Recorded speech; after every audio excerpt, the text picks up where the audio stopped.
অনেক দিন থেকেই আমার একটা পাহাড় কেনার শখ, কিন্তু পাহাড়কে বিক্রি করে তা জানি না।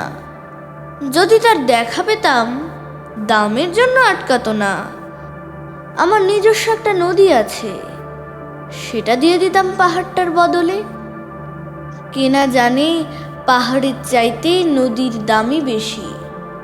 পাহাড় স্থানু, নদী বহমান, তবু আমি নদীটার বদলে পাহাড়টাই কিনতাম, কারণ আমি ঠকতে চাই। নদীটা অবশ্য কিনেছিলাম একটা দ্বীপের বিনিময়ে।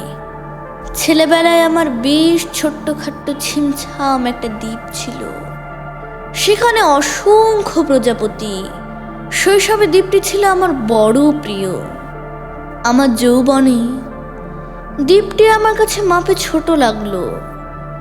প্রবহমান ছিপছিপে তন্বী নদীটি বেশ পছন্দ হলো আমার।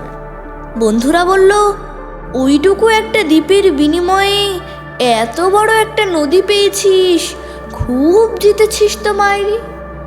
তখন জয়ের আনন্দেই আমি বিহ্বল হতাম। তখন সত্যি আমি ভালোবাসতাম নদীটিকে। নদী আমার অনেক প্রশ্নের উত্তর দিত, যেমন, বলতো আজ এখানে সন্ধ্যাবেলা বৃষ্টি হবে কিনা।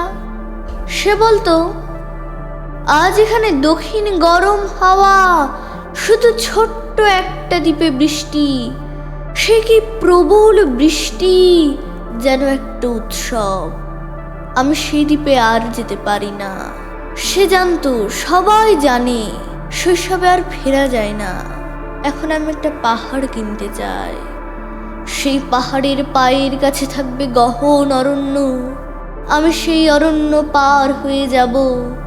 তারপর শুধু রুক্ষ কঠিন পাহাড়, একেবারে চূড়ায়, মাথার খুব কাছে আকাশ, নিচে বিপুলা পৃথিবী, চরাচরে তীব্র নির্জনতা। সেখানে আমার কণ্ঠস্বর কেউ শুনতে পাবে না। আমি ঈশ্বর মানি না, তিনি আমার মাথার কাছে ঝুঁকে দাঁড়াবেন না। আমি শুধু 10 দিককে উদ্দেশ্য করে বলবো, প্রত্যেক মানুষই অহংকারী। এখানে আমি একা। এখানে আমার কোনো অহংকার নেই। এখানে জয়ী হবার বদলে ক্ষমা চাইতে ভালো লাগে। হে 10 দিক, আমি কোনো দোষ করিনি, আমাকে ক্ষমা করো।